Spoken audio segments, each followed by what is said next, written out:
இப்போ உள்ள காலத்தில் கேட்டிங்கன்னா, நம்ம வந்து குடிக்கிற தண்ணியிலேருந்து, சாப்பிடுற சாப்பாடுலேருந்து, நம்ம உடம்புல ஒட்டக்கூடிய ஒவ்வொரு பொருள்லேருந்து எந்த ஒரு பொருளுமே இயற்கையான பொருள் கிடையாது.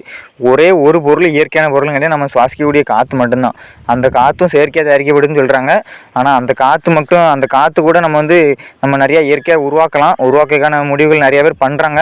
பண்ணுறவங்கள கொஞ்சம் சப்போர்ட் பண்ணலாம். அதுக்கப்புறம் பார்த்தீங்கன்னா, நம்ம கேட்டிங்கன்னா, இப்போ ஒரு சின்ன செலவு வருதுனாலே ஆஸ்பத்திரிக்கு போனோம்னா மினிமம் ஒரு ரூ. 200 ரூ. 300 செலவாயிருது. அப்படிப்பட்டதெல்லாம் தவிர்க்க இயற்கையான பொருட்கள் நிறையா நம்ம இருக்குது. நம்ம ஒவ்வொரு புற்றுநோய் தயாரிக்கிறதுக்கான மருந்துகள் இல்லை, அது இல்லை, இது இல்லைன்னு சொல்கிறாங்க. இந்த தோல் சம்மந்தமான நோய்கள், அப்புறம் இளமையாக இருக்கணும் அப்படின்னு சொல்லிலாம் நிறையா பார்த்துருந்தோம்னா, இந்த ஒரு எனக்கு தெரிஞ்சது இந்த ஒன்று. அதுக்கப்புறம் தெரியாதது ஆயிரக்கணக்கானது தெரியாது. அப்படி இயற்கை விவசாயத்துக்கு மாறுவோம், இயற்கையான ஒரு பொருட்களை பயன்படுத்தி பழகுவோம். அதுக்கப்புறம் நம்ம வீடியோ பிடிச்சா லைக் பண்ணுங்கள், ஷேர் பண்ணுங்கள், உங்கள் ஃப்ரெண்டுக்கு சப்ஸ்கிரைப் பண்ணிக்கோங்க, உங்கள் ஃப்ரெண்டுக்கும் ஷேர் பண்ணி விடுங்க. அதுக்கப்புறம் உங்கள் கமெண்ட் கருத்தில் சொல்லிட்டு போயிட்டே இருங்க. இதுக்கான ரிசல்ட்டையும் பார்க்கலாம். அதுக்கப்புறம் பார்த்தீங்கன்னா இன்னொரு அருமையான வீட்டில் பார்க்கலாம். நீங்கள் உங்கள் ஃப்ரெண்டுக்கு ஷேர் பண்ணுங்கள். அதுக்கப்புறம் பார்த்தீங்கன்னா ஃப்ரெண்டுக்கு ஷேர் பண்ணிக்கோங்க.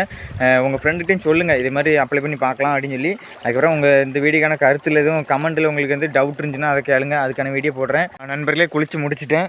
இதுனா நல்லா ஃப்ரெஷ்ஷாக இருக்குது. இதுனா நம்ம சோப் போட்டு குளித்து அப்புறம் வீட்டிலலாம் நல்லா இல்லை என்ன அழுக்கு தேய்ச்சி குளித்தாலும் இந்த மாதிரி குளித்த மாதிரி இல்லை. இது பார்த்தீங்கன்னா நான் இவ்வளோ நாள் குளிச்சிருக்கேன். ஆனால் இன்றைக்கி கொஞ்சம் நல்லா நீட்டாக குளிச்சிருந்தேன். எப்படின்னா இந்த மண்ணெல்லாம் போட்டு, இந்த மண் நான் மண் கிடையாது, அது இந்த கரையாம்புத்தூர் உள்ள மண். இந்த மண் நான் வந்துட்டு சும்மா மேல்ட்டால் போட்டுட்டு குளிச்சிருக்கேன். ஆனால் இன்றைக்கி தான் ஃபுல்லாக அப்ளை பண்ணி ஃபுல்லாக குளிச்சிருந்தேன்.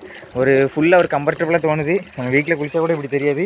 இன்னும் ஃபுல்லாக சைனிங்காக இருக்குது, ஓரளவு சைனிங்காக இருக்குது. அதுக்கப்புறம் உடனேலாம் பெனிஃபிட் தெரியாது. பார்த்தீங்கன்னா டாக்டரே ஊசி போட்டுதாரு, என்ன உடனே காய்ச்சல் சரியாயிருது. ஒரு மினிமம் கொஞ்ச நாள் எடுக்கும். அதுக்கப்புறம் பார்த்தீங்கன்னா இன்றைக்கான வீடியோ முடிஞ்சுது. நம்ம வீடியோ பற்றின கமெண்ட் கருத்து கமெண்ட்டில் சொல்லிட்டு போயிட்டே இருங்க. எதுனா உங்கள் ஃப்ரெண்டுக்கும் ஷேர் பண்ணிக்காங்க. இன்னொரு அருமையான வீடியோவில் பார்க்கலாம். Guys, thank you.